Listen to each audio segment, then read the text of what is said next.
نحمده ونستعينه ونستغفره ونعوذ بالله من شرور أنفسنا ومن سيئات أعمالنا من يهده الله فلا مضل له ومن يضلل فلا هادي له وأشهد أن لا إله إلا الله وحده لا شريك له وأشهد أن محمدا عبده ورسوله يا أيها الذين آمنوا اتقوا الله حق تقاته ولا تموتن إلا وأنتم مسلمون يا أيها الناس اتقوا ربكم الذي خلقكم من نفس واحدة وخلق منها زوجها وبث منهما رجالا كثيرا ونساء واتقوا الله الذي تساءلون به والأرحام إن الله كان عليكم رقيبا يا أيها الذين آمنوا اتقوا الله وقولوا قولا سديدا يصلح لكم أعمالكم ويغفر لكم ذنوبكم ومن يطع الله ورسوله فقد فاز فوزا عظيما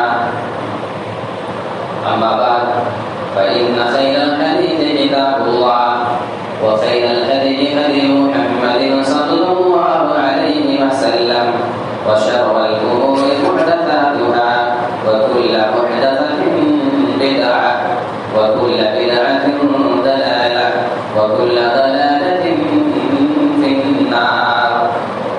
أعوذ بالله من الشيطان الرجيم. بسم الله الرحمن الرحيم. والقرآن المجيد بل عجبوا أن جاءهم منذر منهم فقال الكافرون هذا شيء عجيب أإذا متنا وكنا ترابا ذلك رجع بعيد قد علمنا ما تنقص الأرض منهم وعندنا كتاب حفيظ بل كذبوا بالحق لما جاءهم فهم في أمر مريج أفلم ينظروا إلى السماء فوقهم كيف بنيناها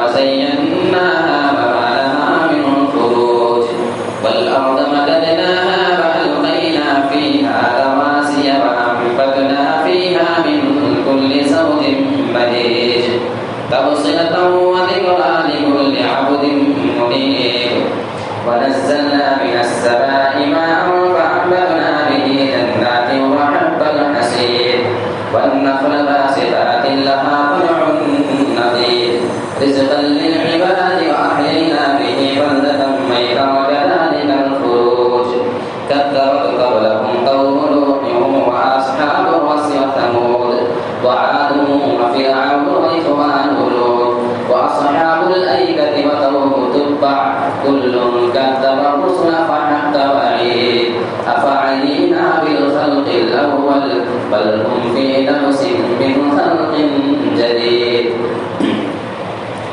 وقال الله تبارك وتعالى في موضع آخر بسم الله الرحمن الرحيم ومن آياته أن خلق لكم من أنفسكم أزواجا لتسكنوا إليها وجعل بينكم مودة ورحمة. سورة الروم سورة نمبر 30 آية نمبر 41. قال في موضع آخر بسم الله الرحمن الرحيم هن لباس لكم وأنتم لباس لهن. سورة البقرة سورة نمبر 2 آية نمبر 187. محترم محترم حاضرین جمعہ، بزرگان دین، نوجوان ساتھیوں، عزیز بچوں، پردہ نشین خواتین اسلام، پیاری ماؤں اور بہنوں، تمام دین کی تعریف، حمد و ثنا، کبریائی بڑائی اور بزرگی اس اللہ رب العالمین کے لیے لائق اور زیبا ہے جس نے ہم انسانوں کو ایک مرد اور عورت کے ذریعے پیدا کیا، ہماری تخلیق فرمائی اور انسان کی تخلیق سے پہلے جب اللہ رب العالمین نے فرشتوں کے سامنے اس بات کا ذکر کیا کہ میں انسان کو پیدا کرنا چاہتا ہوں، وَإِذْ قَالَ رَبُّكَ لِلْمَلَائِكَةِ، جب اللہ رب العالمین نے فرشتوں کے سامنے اس بات کا تذکرہ کیا کہ میں چاہتا ہوں کہ میں زمین کے اندر ایک جانشین بناؤں، وَإِذْ قَالَ رَبُّكَ لِلْمَلَائِكَةِ إِنِّي جَاعِلٌ فِي الْأَرْضِ خَلِيفَةً، میں زمین کے اندر ایک جانشین خلیفہ یعنی انسان کی تخلیق کرنا چاہتا ہوں۔ تو ایسے موقع پر فرشتوں نے اللہ رب العالمین سے کہا کہ اے اللہ، تو انسان کو دنیا میں پیدا کرنا چاہتا ہے تاکہ وہ جا کر کے زمین میں فساد اور فتنہ برپا کرے۔ اس سے ایک بات یہ پتہ چلتی ہے کہ فرشتوں کو بھی یہ بات پسند نہیں تھی کہ زمین کے اندر فتنہ فساد ہو، دنگے ہوں یا اس طریقے کے واردات پیش آئیں۔ ظاہر سی بات ہے کہ اسلام کوئی وہ دین نہیں ہے کہ ہمارے رسول محمد رسول اللہ صلی اللہ علیہ وسلم کے آنے کے بعد یہ اسلام آیا۔ یہ اسلام پہلے سے چلا آ رہا ہے، بس رسول بدلتے رہے، سمجھ رہے ہیں؟ تو اسلام کے اندر پہلے ہی سے اسلام کے ماننے والوں کو یہ بات ناپسند تھی کہ زمین میں فتنہ اور فساد برپا ہو۔ تو اس سے پتہ چلتا ہے کہ کبھی مسلمان فتنہ اور فساد برپا کرنے والا نہیں ہو سکتا ہے، اور یہ ہمارا مذہب اسلام کبھی اس چیز کو بہتر نہیں کر سکتا ہے۔ آج میں آپ کے سامنے اسی بات کے تحت حضرت آدم اور حضرت حوا علیہ السلام کے ذریعے انسانوں کے اللہ نے تخلیق فرمائی۔ ظاہر سی بات ہے کہ اللہ رب العالمین کا یہ اصول رہا ہے کہ مرد کے لیے عورت کی ضرورت ہے اور عورت کے لیے مرد کی ضرورت ہے۔ اس فطرت کا کوئی انکار نہیں کر سکتا۔ اسی بنا پہ اللہ رب العالمین نے یہ سسٹم بنایا ہے کہ مرد اور عورت کی شادی کی جائے، ان کا آپس میں جسمانی تعلقات ہو اور ان کے بعد اولادیں پیدا ہوں اور دنیا بڑھے، اولادیں ان کی بڑھیں۔ یہ اللہ رب العالمین کا شروع سے سسٹم رہا ہے۔ تو نکاح ایک ایسی چیز ہے جو انسان کی بہت ساری ضرورتوں کو پوری کرتی ہے۔ کہیں انسان کے ذہن کو نکاح سکون دیتی ہے، سکون دیتا ہے، اس کے جسم کے اندر جو وہ خواہشیں ہوتی ہیں جس کی وجہ سے انسان کا ذہن دوسری جگہ بھٹکتا ہے، انسان کے جسم کو بھی یہ نکاح سکون دیتا ہے۔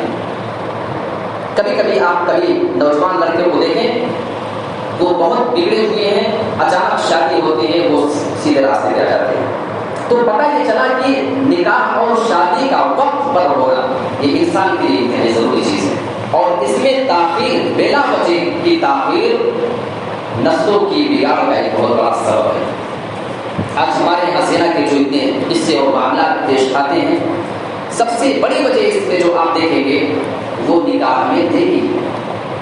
نکاح میں تاخیر اتنی کہ 28, 27, 30 سال کے ہو گئے اور ابھی ان کو لگتا ہے کہ ابھی شادی کی ہماری عمر نہیں ہوئی ہے۔ یہ لوگوں کی ذہنیت بناتی گئی ہے جو کہ اسلام کے اندر کسی بھی طریقے سے درست نہیں ہے۔ آپ فطرت سے بغاوت کریں گے، اس کا رزلٹ آپ کو، نقصان آپ کو یہ ملے گا کہ دوسری جگہ لوگ اپنے اس خواہش کو پوری کرنے کے لیے، کیونکہ وہ فطری چیز ہے، اس پہ انسان کنٹرول نہیں کر سکتا۔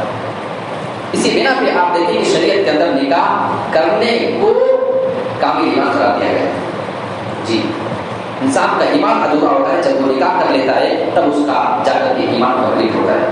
تو ایک طرف نکاح ہے، دوسری طرف اس کے اپوزٹ زنا ہے۔ مقصد دونوں سے نکاح کا اپنے بہت سارے مقاصد ہیں، جس میں سے ایک مقصد اپنے جنسی خواہشات کو پوری کرنا بھی ہے۔ جب صحیح ٹائم پہ وہ چیز انسان کو نہیں ملتی ہے تو انسان اسی خواہش کو پوری کرنے کے لیے غلط راستے کا اختیار کرتا ہے، غلط روٹ پہ چل جاتا ہے، چاہے لڑکا ہو چاہے لڑکی ہو۔ تو ہم زنا کے بارے میں سب سے پہلی چیز ہم قرآن کی آیت نکاح کے بارے میں دیکھیں گے۔ پہلے زنا جو اس کی اپوزٹ چیز ہے، اس کے بارے میں اللہ رب العالمین نے قرآن مجید کے اندر ایک تعلیم دی ہے، وَلَا تَقْرَبُوا الزِّنَا، تم زنا کے قریب مت جاؤ، إِنَّهُ كَانَ فَاحِشَةً وَسَاءَ سَبِيلًا۔ زنا کے بارے میں اللہ رب العالمین نے بیان کیا کہ زنا یہ نہایت ہی فحش اور گناہ کا راستہ ہے۔ اب زنا کی طرف نہیں جانا ہے تو اس کے لیے آپ کو اپنے بچوں کی شادی وقت پہ کرانے کی ضرورت ہوتی ہے۔ آپ دیکھ لیں عمر آدھی بیچاروں کی ایسے نکل جاتی ہے. اس کا سب سے بڑا نقصان آپ جانتے ہیں, بہت سارے نقصان جو اپنی جگہ ہوتے ہیں, گناہ ہوتا ہے, کیا سے کیا ہوتے ہیں, وہ ساری چیز اپنی جگہ, لیکن ایک بہت بڑا نقصان اگر تاخیر سے شادی کی جائے.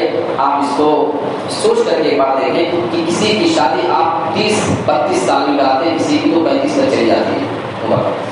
اگر آپ کسی کی شادی 30 سال میں کرائیں گے, شادی کے 1-2 سال کے بعد چلو مان لو بچہ پیدا ہوا, تو بچوں کی پیدائش کا ایک فائدہ یہ ملتا ہے. آپ سوچیں ذرا اس کو کہ آپ کے بڑھاپے کا وہ سہارا بن جاتے ہیں. ابھی تو آپ کرنے دھرنے کے لائق ہیں, آپ روزی روٹی خود کما لیتے ہیں, اپنے بال بچوں کی پرورش کرتے ہیں, لیکن ایک ٹائم آئے گا کہ آپ کاروبار کے لائق نہیں رہ جائیں گے, آپ دوڑ دھوپ کے لائق نہیں رہ جائیں گے.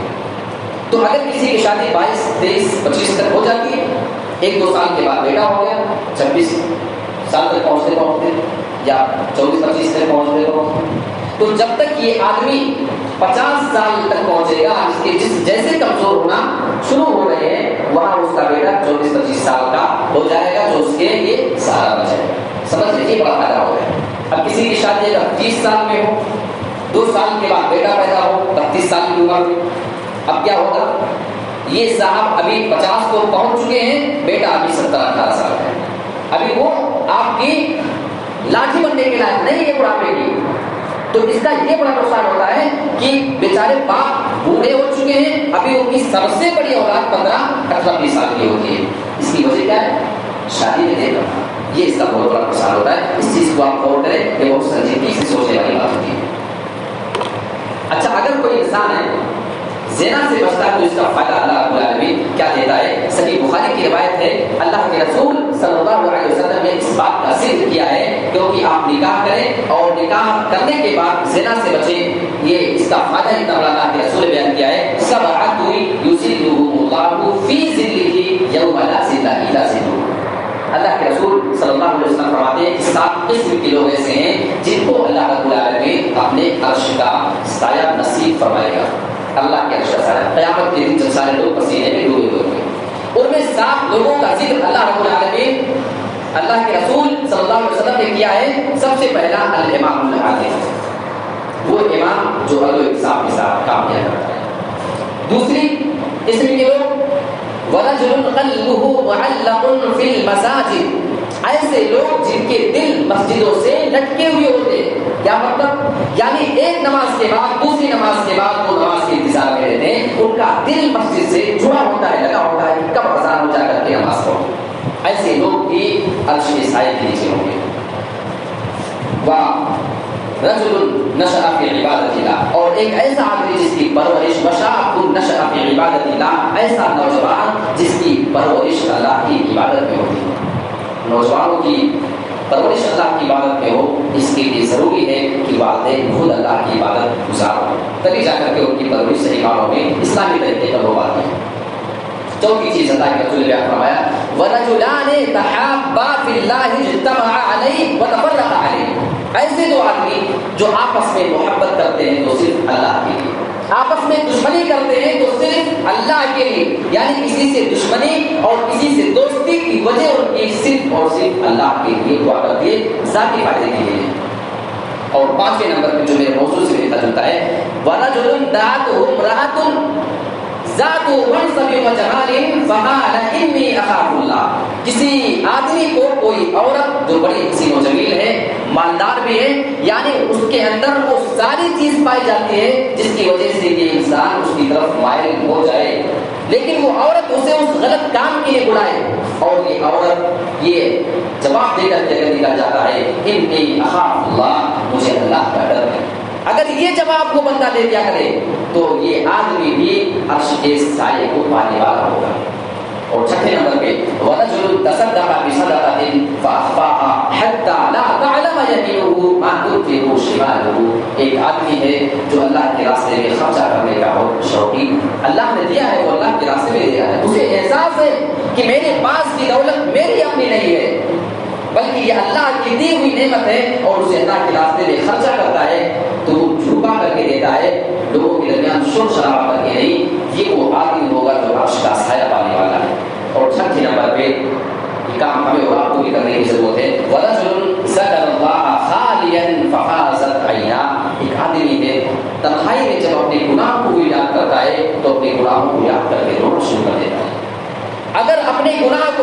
کہ کوئی بندہ تنہائی میں اللہ سے معافی مانگتا ہے اس کی آنکھوں میں آنسو آ جایا کرے. اللہ کے رسول نے فرمایا یہ وہ بندہ ہوگا کہ قیامت کے دن عرش کے سائے کے نیچے وہ آدمی جنت پانے والا ہوگا. یہ صحیح بخاری کی روایت ہے جو 7 عیسوی کے لوگوں کا ذکر اللہ کے رسول نے اس حدیث میں کیا ہے.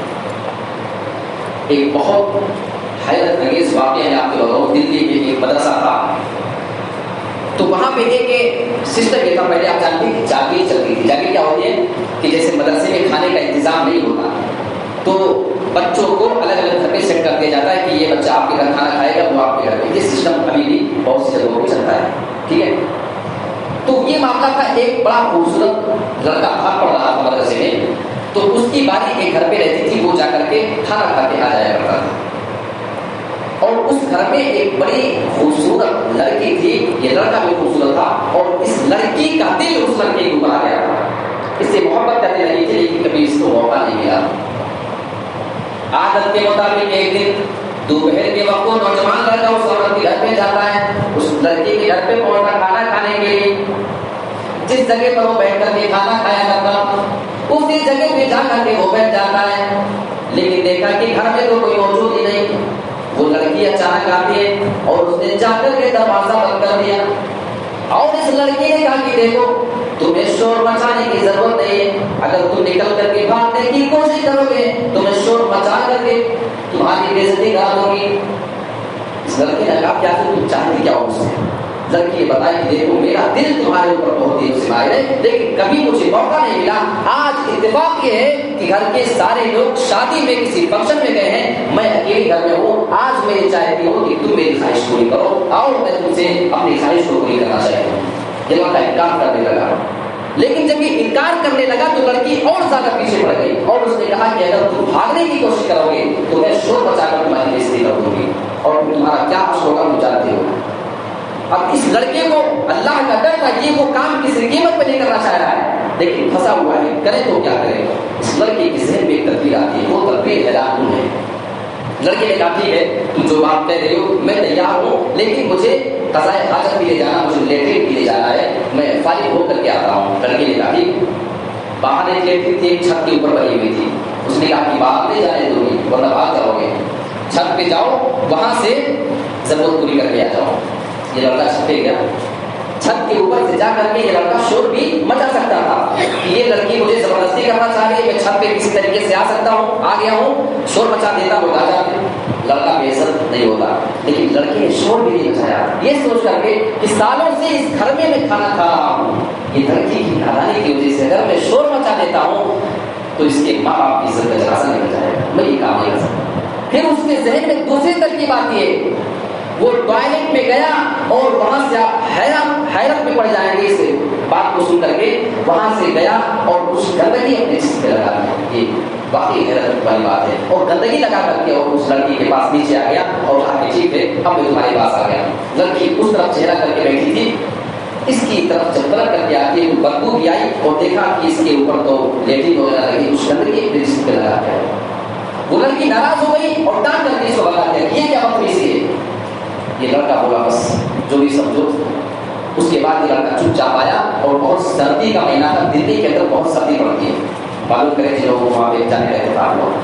ٹھنڈک میں جلدی سے کسی طریقے سے یہ حمام میں کپڑے دھولا, وہی کپڑے نہا کر کے پہن کر کے بھیگے کپڑے نکلتا ہے. اور جیسے نکلا اس استاد نے اس کو دیکھ لیا جو مدرسہ کے انچارج تھے اور پوچھا تو اس لڑکے نے اپنا پورا واقعہ سنایا. تو یہ ہوتا ہے اگر کوئی غلط کام سے بچنا چاہتا ہے تو اللہ تعالیٰ کوئی نہ کوئی راستہ پیدا کر دیتا ہے.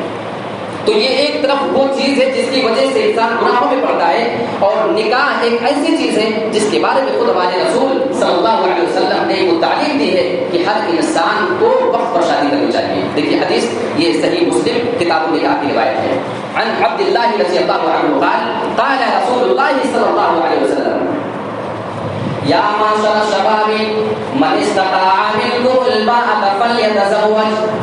اے نوجوانوں کی جماعت, من استطاع منکم الباءۃ فلیتزوج. تم میں سے جو شادی کرنے کی طاقت رکھتا ہو وہ شادی کر لے. اور شادی کرنے کی طاقت میں الباء کے جو الفاظ آئے اس میں دو چیزیں پائی جاتی ہیں. ایک تو جسمانی طور پہ وہ کا حق ادا کر سکے، اور دوسرا یہ کہ وہ اتنا کما سکے کہ اپنی بیوی کا پیٹ پال سکتا ہو۔ لیکن ہمارے یہاں تو مفہوم دوسرا نکل چکا ہے، جب تک اس کی ایسی ڈیوٹی نہ لگ جائے، نوکری نہ لگ جائے کہ وہ لاکھ روپیہ مہینہ کمانے لگے، اس کے نام پہ غلط فلیٹ نہ ہو جائے، اس وقت تک اس کی شادی نہ کرو۔ یہ حدیث کی بغاوت ہے، اور اسی حدیث کی بغاوت کا نتیجہ ہے کہ ہماری سوسائٹی کے اندر زنا اتنی زیادہ عام ہو چکی ہے۔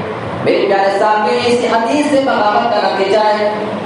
لیکن اگر مان لو کوئی شادی کی طاقت نہ رکھتا ہو، اس کا فائدہ اللہ کے رسول نے بیان فرمایا ہے فَلْيَتَزَوَّجْ فَإِنَّهُ أَغَضُّ لِلْبَصَرِ وَأَحْسَنُ لِلْفَرْجِ۔ شادی کرنے کا فائدہ رسول بیان کرتے ہیں، یہ تمہاری نظر کو جھکا دیا کرتی ہے اور تمہاری شرمگاہ کی حفاظت کیا کرتی ہے۔ جب کنوارا لڑکا ہوتا ہے، نکلتا ہے، یا لڑکی ہوتی ہے، تو ایسی صورت میں ان کی نسلیں بھی ادھر ادھر زیادہ ہوتی ہے، شرمگاہ کا غلط استعمال بھی ہونے کا زیادہ امکان ہوتا ہے۔ لیکن شادی کرنے کے بعد یہ دونوں چیزیں انسان کی سیف ہو جاتی ہیں۔ لیکن اگر کوئی شادی کی طاقت نہ رکھتا ہو، ایسی صورت میں اللہ کے رسول نے ایک راستہ بتایا ہے وَمَن لَمْ يَسْتَطِعْ فَعَلَيْهِ بِالصَّوْمِ۔ اگر کوئی شادی کرنے کی طاقت نہیں رکھتا ہے تو اسے روزہ رکھنا چاہیے چھوڑ چھوڑ کر کے۔ کیوں؟ ایسی صورت میں فَإِنَّهُ لَهُ وِجَاءٌ، ایسی صورت میں یہ روزہ رکھنا اس کے لیے آڑ بن جائے گا، گناہوں سے پردہ بن جائے گا۔ یہ صحیح مسلم کتاب النکاح کی روایت ہے۔ اور اللہ کے رسول کی اس حدیث کے بعد آپ سورہ روم سورہ نمبر 30 آیت نمبر 21 اٹھا کر کے دیکھیں۔ اس میں اللہ رب العالمین نے میاں بیوی کو ایک دوسرے کے لیے رحمت بتایا ہے۔ وَمِنْ آيَاتِهِ أَنْ خَلَقَ لَكُم مِّنْ أَنفُسِكُمْ أَزْوَاجًا لِتَسْكُنُوا إِلَيْهَا، اور یہ اللہ رب العالمین کی نشانیوں میں سے ایک نشانی ہے کہ اس نے تمہارے ہی نفس سے، تمہارے ہی جنس سے ازواجا لتسکنوا الیہا، تمہارے لیے بیویوں کو بنایا، تمہارے جوڑے بنائے ہیں۔ اس کا مقصد کیا ہے؟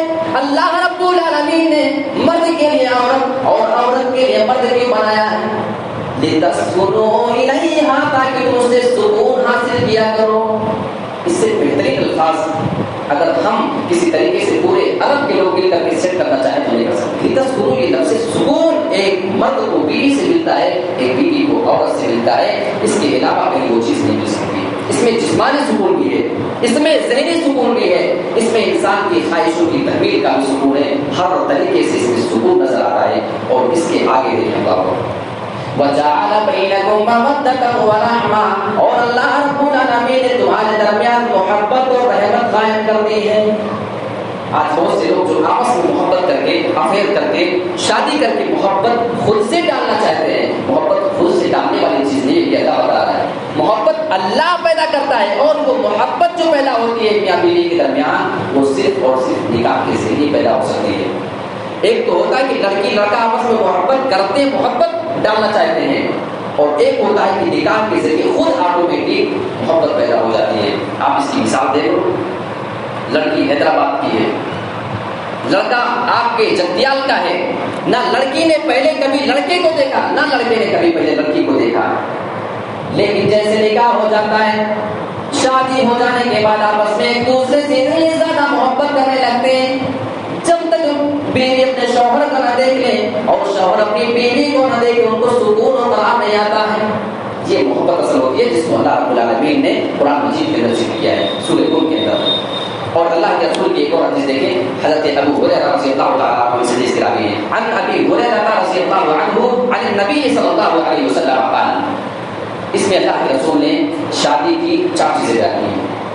تنکح المرأة لیرمین، جب بھی کسی عورت سے شادی کی جاتی ہے تو اس عورت کے اندر لوگ 4 چیزیں دیکھا کرتے ہیں۔ لمالہا، کچھ لوگ اس کے مال کو دیکھتے ہیں، ولحسبہا، کچھ لوگ اس کے خاندان کو دیکھتے ہیں، حسب نسب کو دیکھا کرتے ہیں، ولجمالہا، کچھ لوگ اس عورت کی خوبصورتی دیکھا کرتے ہیں، ولدینہا، کچھ لوگ اس کی دینداری کو تلاش کیا کرتے ہیں۔ یہ 4 چیزیں لوگ دیکھا کرتے ہیں۔ کوئی مال دیکھتا ہے، کوئی خوبصورتی دیکھتا ہے، کوئی خاندان دیکھتا ہے، تو کوئی اس کی دینداری کو دیکھ کر کے شادی کر لیا کرتا ہے۔ اس کے علاوہ 5ویں کوئی چیز نہیں ہوتی ہے، آپ خود سے غور کریں۔ اب اللہ کے رسول نے چاروں کا ذکر تو کیا، لیکن چاروں کا ذکر کرنے کے بعد اللہ کے رسول نے فرمایا فَاظْفَرْ بِذَاتِ الدِّينِ، جب تمہیں اپنی شادی کرنی ہو تو تم ایسی صورت میں تین چیزوں کو چھوڑ کر کے صرف دینداری کے اوپر دھیان دینا، فَاظْفَرْ بِذَاتِ الدِّينِ، تم کامیاب ہو جاؤ گے۔ یہ اللہ کے رسول نے ضمانت دی۔ لیکن آج اسی دینداری کو چھوڑ کر کے باقی تینوں چیزیں ہم اور آپ دیکھتے ہیں، اس کے بارے میں غور و فکر کرتے ہیں۔ یہ روایت صحیح بخاری کی کتاب میں نکاح کی ہے۔ اچھا، نکاح بہت آسان ہے، ہمارے یہاں نکاح اتنا مشکل کام ہو گیا ہے کہ اگر بچی پیدا ہو گئی تو ابھی سے اس کا بیمہ کروا دو، ابھی سے اس کے لیے LIC میں کچھ پیسے جمع کروا دو تاکہ وہ بڑھتا رہے اور اس کی شادی کی عمر ہونے تک وہ پیسہ اکٹھا ہو سکے، ہے مطلب شادی ہمارے یہاں اتنی مشکل چیز ہے کہ بچی پیدا ہوئی بیچاری ابھی وہ بولنے کے لائق بھی نہیں ہے، ابھی اس کے دودھ بھی نہیں چھوٹے ہیں، لیکن اس کی شادی کے لیے ابھی والدین کو ٹینشن ہونے لگی۔ اس کا مطلب ہمارے یہاں شادی بہت مشکل ہو گئی، جبکہ رسول کے زمانے میں شادی آسان چیز ہوا کرتی تھی۔ نسائی کی روایت ہے، ایک عورت اللہ کے رسول کے پاس آئی، کہنے لگی اللہ کے رسول میں اپنے آپ کو آپ کے لیے ہبہ کرتی ہوں، یعنی آپ مجھ سے شادی کر لیں، میں آپ سے شادی کرنے کے لیے آئی ہوں۔ اللہ کے رسول اپنے صحابہ کے لیے بیٹھے ہوئے تھے، آپ نے فرمایا نہیں مجھے اس وقت شادی کی ضرورت نہیں ہے، میں تجھ سے شادی نہیں کر سکتا۔ ایک آدمی اسی محفل میں بیٹھے ہوئے کھڑے ہو گئے، اللہ کے رسول اگر آپ کو شادی نہیں کرنی ہے تو میری عورت سے شادی کرا دیجیے۔ دیکھیے کہنے میں شرماتے نہیں تھے، ہے نا، فوراً کھڑے ہو کر کے بولے اللہ کے رسول آپ کو نہیں کرنا تو میں کروں گا، آپ اجازت دیں۔ اللہ کے رسول نے اس عورت سے سوال کیا کہ اس سے شادی کرو گے؟ عورت نے کہا اللہ کے رسول آئی تو تھی آپ کے لیے، اگر آپ نہیں کر سکتے تو ٹھیک ہے، اسی عورت سے میری شادی اسی آدمی سے کرا دیجیے۔ اب اللہ کے رسول کا سوال دیکھیے، ہمارے یہاں الٹا سسٹم ہو گیا ہے۔ اللہ کے رسول نے اب عورت سے کچھ نہیں پوچھا کہ اپنے ماں باپ کو بلاؤ، جہیز میں دینے کے لیے کیا ہے، کیا دے سکتی ہو، کچھ اوقات ہے تمہاری شادی کے لیے یا نہیں، بالکل بھی نہیں۔ اس کے بارے میں سوال ہی نہیں، صرف اجازت اللہ کے رسول نے لیا تھا۔ اب آدمی کو اللہ کے رسول نے اپنے پاس بلایا اور کہا کہ شادی کے لیے تو تیار ہو گئے، کچھ ہے دینے کے لیے اس عورت کو تمہارے پاس؟ کہنے لگے اللہ کے رسول ماں کی دش ہے، میرے پاس تو کوئی چیز نہیں ہے دینے کے لیے۔ اللہ کے رسول کو حکم دیتے ہیں التمس ولو خاتما من الحدید، جاؤ اپنے گھر میں تم تلاش کر کے آؤ، اگر تمہیں لوہے کی انگوٹھی مل جائے تو وہی لے کر کے چلے آنا، میں اسی کو تمہارے لیے مہر بنا دوں گا۔ غور کرو شادی کتنی آسان تھی رسول کے زمانے میں، ایک لوہے کی انگوٹھی سے آپ نکاح کرنے کو تیار ہیں۔ وہ آدمی اپنے گھر میں گیا، غربت کا زمانہ تھا، بہت تلاش کیا، واپس آئے مایوس ہو کر کے کہنے لگے اللہ کے رسول میں نے وہ لوہے کی انگوٹھی بھی اپنے گھر میں نہ پائی، مایوس ہو گئے۔ اللہ کے رسول سوال کرتے کہ اچھا بتاؤ اور کوئی چیز دینے کے لیے ہے تو بتاؤ۔ اس آدمی نے کہا اللہ کے رسول ایک لنگی میرے پاس ہے، ازار لنگی، لیکن اس آدمی نے کہا اللہ کے رسول وہ لنگی میں اس عورت کو دوں گا لیکن آدھا بھاڑ کر کے دوں گا، پورا نہیں دے سکتا ہوں، دیکھیں کیونکہ کھانے بیچارے کے پاس اللہ کے رسول پورا دے دوں گا تو میرے کیا کام رہ جائے گا، میرے پاس پھر کوئی چیز نہیں ہے۔ اللہ کے رسول نے فرمایا کہ اگر لنگی آدھی بھاڑ کر کے دے دو گے نہ تمہارے کام کی رہے گی نہ ان کے کام کی، کیا فائدہ ہوگا، سب معاملہ بیکار ہو جائے گا۔ تو وہ آدمی سمجھا کہ اب میری شادی نہیں ہو سکتی ہے، مایوس ہو کر کے اٹھ کر کے محفل سے جانے لگے۔ اللہ کے رسول نے ان کو جاتے بھی دیکھا، مایوسی ان کے چہرے پر دیکھی، آپ نے ان کو واپس بلا لیا، کیا ہوا تم واپس کیوں جا رہے ہو؟ کہنے لگے اللہ کے رسول میرے پاس شادی کرنے کی طاقت نہیں ہے، کرنا تو چاہتا ہوں لیکن میرے پاس مال نہیں، دولت نہیں مہر میں دینے کے لیے۔ اللہ کے رسول نے فرمایا اگر محمد رسول اللہ کی شریعت میں تمہارے لیے راستہ نہیں نکلے گا تو پھر کہاں راستہ نکلے گا؟ اب آپ نے اس آدمی کو اپنے پاس بلا کر کے بٹھا لیا، آپ نے اس سے دوسرا سوال کرنا شروع کیا، اچھا یہ بتاؤ تمہیں قرآن کچھ یاد ہے کہ نہیں؟ جب اس آدمی نے یہ سنا کہ قرآن کے بارے میں سوال ہو رہے، اب اس آدمی کی امید جاگ گئی، کیونکہ وہ لوگ تو قرآن کو یاد کرنے کے شوقین ہوا کرتے تھے۔ کہنے لگا ہاں اللہ کے رسول فلاں فلاں سورت مجھے یاد ہے، آپ 10-15 سورتوں کے نام مسافر نہیں گنا ڈالے۔ آپ نے اس عورت کو بلایا، اپنے پاس بلاتے ہیں، آپ نے فرمایا ہے عورت اس آدمی کے پاس مہر میں دینے کے لیے دے، اس کے پاس کوئی چیز نہیں، اسے قرآن کی صورتیں یاد ہیں، اگر تو کہے میں انہیں قرآن کی صورتوں کو تیرے لیے مہر بنا دوں اور شادی ہونے کے بعد یہ آدمی وہی صورتیں تجھے یاد کرا دے تو کیا تو اس مہر کو قبول کر لے گی یا نہیں؟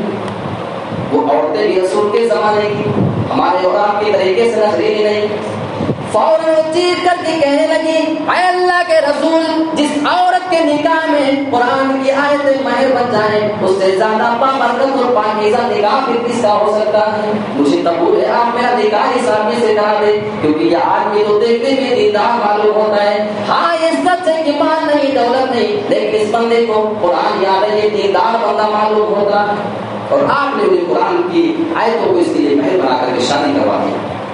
یہ رسول کے زمانے میں آپ نے اس پورے واقعے میں نسائی کی روایت ہے کہیں سنا آپ نے یا دیکھا کہ آپ نے عورت سے کوئی سوال کیا ہو کہ تمہارے پاس کچھ دینے کے لیے ہے کیا؟ نہیں، بلکہ آپ اس آدمی سے سوال کر رہے ہیں کیونکہ دینے کا حق مرد کا ہے. عورت سے کسی چیز دینے کا ثبوت کسی شریعت میں آپ کو نہیں ملے گا. یاد رکھنا ہمارے بہت سارے بھائی آپ کو بہت سے عالم علماء بھی آپ کو فتوے دیتے نظر آئیں گے کہ حضرت فاطمہ رضی اللہ تعالیٰ عنہا کو آپ نے مہر میں دیا تھا آپ نے جہیز. سنیں گے آپ کی 4 بیٹیاں تھیں. کیا آپ رسول سے امید کرتے ہیں کہ اللہ کے رسول اپنی ایک بیٹی کو جہیز دیں گے اور 3 بیٹیوں کے ساتھ ناانصافی کر جائیں گے؟ میرے پیارے ساتھیو وہ جہیز نہیں تھا. حضرت علی رضی اللہ تعالیٰ عنہ آپ کے زیر سرپرستی رہا کرتے تھے. ان کی ذمہ داری بھی رسول کے حوالے تھی اور اس سرپرستی کی وجہ سے اللہ کے رسول نے کچھ چیزیں ان کے لیے دے دی تھی. وہ بھی چٹائی وہ تکیا کھجور میں بنی ہوئی اور اس طریقے سے 2-4 چیزیں دینے کا ثبوت ملتا ہے لیکن وہ جہیز کا نام اس کو نہیں دے سکتے. اگر آپ نے جہیز دیا ہوتا تو آپ کی 4 بیٹیاں تھیں آپ نے 4 کو انصاف کے ساتھ دیا ہوتا. یہ وہ لوگ جو راستہ نکالنے کی کوشش کرتے ہیں آج کل جہیز مانگنے کا بھی بڑا عجیب سسٹم چلا ہوا ہے. آپ رشتہ لے کر کے چلے جائیں تو اپنے منہ سے کچھ نہیں بولیں گے. وہ بس یہی کہتے ہیں کہ یہاں ابھی وہ 10 دن پہلے ایک رشتہ آیا تھا جبکہ ایسا کچھ نہیں ہوتا ہے سب جھوٹ ہوتا ہے. 10 دن پہلے آیا تھا بیٹے کو دے کر کے گئے اور وہ کچھ گاڑیاں دینے کی بات 2-3 لاکھ روپے کی بات کی اور دینے کی سارا سامان لیکن وہ اتنا مجھے سمجھ میں آیا نہیں رشتہ. تو اس کا مطلب آپ یہ سمجھیں کہ آپ کو اس سے بڑھ کر کے اگر دینے کی طاقت ہے تب تو ٹھیک ہے ورنہ آپ بھی جا سکتے ہیں. یہ معاملہ ہوتا ہے. آج کل جہیز مانگنے کے بھی الگ الگ سسٹم اور نتیجے ہیں جس کی وجہ سے ہماری بہن بیٹیاں آج نوجوان ہوں اور خوبصورت بھی ہیں دیندار بھی ہیں. ساری کوالٹی جو شادی کے لیے ان کے اندر ہونی چاہیے تھی وہ ساری چیزیں موجود ہیں لیکن بدقسمتی ان کی جو ہے کہ وہ غریب گھر میں پیدا ہوئی. آپ نے سنا نہیں ایک گھر میں 3-3 4 بچیاں تھیں ان سب نے ایک لیٹر لکھا اور چاروں نے ایک ساتھ خودکشی کر لی اور اس میں وجہ یہ بتائی کہ ہمارے ماں باپ تو کسی کے گھر کے پاس ہمارے رشتے کے لیے جایا کرتے تھے تو جہیز کی اتنی لمبی چوڑی ڈیمانڈ ہو جایا کرتی تھی کہ ہمارے والدین کو دینے پہ قادر نہیں تھے. ہمارے والدین ہماری وجہ سے در در پہ بھٹکا کرتے تھے رسوا ہوا کرتے تھے. ہمیں اپنے والدین کی رسوائی برداشت نہیں ہو رہی ہے. ہم آج دنیا ہی چھوڑ کر کے جا رہے ہیں تاکہ آج کے بعد سے ہمارے باپ کو ہمارے ماں کو ہماری وجہ سے کسی تکلیف کا سامنا نہ کرنا پڑے. میرے پیارے ساتھیوں آج ہم نے نکاح کو مشکل بنا دیا ہے جس کی وجہ سے زنا نے آج ہمارے سماج اور سوسائٹی میں جنم لے لیا ہے اور مرد اور عورت کو اللہ رب العالمین نے ایک دوسرے کے لیے سکون بنایا ہے. سورہ بقرہ سورہ نمبر 2 آیت نمبر 187 آپ اٹھا کر کے دیکھیں اللہ رب العالمین بہت بہترین چیز میں فرما رہا ہے. هن لباس لكم وانتم لباس لهن. عورتیں تمہارے لیے لباس ہیں وانتم لباس لهن اور تم عورتوں کے لیے لباس. یعنی میاں بیوی دونوں ایک دوسرے کے لیے لباس کا کام کیا کرتے ہیں. اور لباس کا کام کیا ہوتا ہے؟ لباس کا ایک کام یہ ہوتا ہے کہ وہ آپ کو خوبصورتی عطا کرتا ہے. آپ اپنے پسند کا لباس کیوں پہنتے ہیں؟ آپ شیروانی پہنتے ہیں آپ کرتا پہنتے ہیں آپ کوٹ پہنتے ہیں آپ کو لگتا ہے کہ یہ کپڑا ہمارے اوپر بہت سوٹ کرتا ہے ہمارے جسم پہ جچتا ہے اس لیے آپ اپنے پسند کا لباس پہنتے ہیں. تو لباس آپ کو خوبصورتی عطا کرتا ہے. لباس کا ایک دوسرا مقصد یہ ہوتا ہے کہ وہ موسم کے نقصان سے آپ کو بچاتا ہے. سردی میں الگ لباس گرمی میں الگ برسات میں الگ. یعنی لباس انسان اس لیے بھی پہنتا ہے تاکہ وہ موسم کے نقصان سے اس کو بچا سکے. تو عورت انسان کی زندگی کو خوبصورت بھی بناتی ہے اور مرد بھی انسان کی زندگی کو خوبصورت بناتا ہے اور اسی طریقے سے تمام باہری خرابیوں سے اور تکلیفوں سے ہر طرح کے الزامات سے اور غلط چیزوں سے ایک دوسرے کو بچاتے ہیں. یہ مقصد ہوتا ہے نکاح کا جس کو اللہ رب العالمین نے قرآن مجید کی اس آیت کریمہ کے اندر بیان کیا ہے کہ تم ان کے لیے اور وہ تمہارے لیے لباس ہیں ایک دوسرے کو سکون کا ذریعہ اللہ رب العالمین نے اس کو بیان کیا ہے بتایا سورۃ روم کے اندر. تو یہ چند باتیں تھیں جو میں نے آپ کے سامنے دیکھا نہیں ہونے کی جو تاخیر ہے اس کی وجہ آپ کو بتائی، اور نکاح ٹائم سے نہ ہونے کا نقصان کیا ہوتا ہے کہ سیدھا سیدھا اس سے زنا کا راستہ کھلتا ہے۔ آپ مطمئن ہیں کہ ہماری بیٹی کوئی بات نہیں 25-26 سال کی ہو گئی لیکن ہمیں اپنی بیٹی پہ بڑا بھروسہ ہے، اچھی بات ہے، آپ کی بیٹی اللہ کے دیدار ہو، آپ کو بھروسہ ہے کہ میرا بیٹا 30 سال کا ہو گیا لیکن مجھے بھروسہ ہے کہ وہ میرا سر کبھی جھکنے نہیں دے گا، لیکن آپ بھی جب شریعت کے دائرے میں رہ کر کے اس کے لیے کوئی کام کریں گے تب وہ بھروسہ آپ کر سکتے ہیں، ورنہ اگر شادی میں بلا وجہ کی تاخیر اور اتنی تاخیر کی ان کی عمریں نکل جائیں تو پھر انسان کے ذہن میں شیطان کھلواڑ کرنے لگتا ہے اور اس راستے پہ لے کر کے چلا جاتا ہے جس کے بارے میں واقعی وہ نہیں چاہتے ہیں، لیکن شیطان اور وہ جوانی کا جوش ایسا ہے کہ انسان سے وہ غلط کام کروا جاتا ہے۔ تو اللہ رب العالمین ہم تمام لوگوں کو اپنی اولادوں کے بارے میں فکر مند ہونے کی توفیق عطا فرمائے، بچیوں کی اور بچوں کی وقت پہ آپ شادی کرائیں، انشاءاللہ آپ کا سماج اور معاشرہ وہ اصلاحی معاشرہ ہو جائے گا کہ لوگ اس کی مثال دیں گے۔ اللہ رب العالمین ہم تمام لوگوں کو کہیں کئی باتوں پر عمل پیدا ہونے کی توفیق عطا فرمائے، آمین۔ وآخر دعوانا ان الحمد للہ رب العالمین۔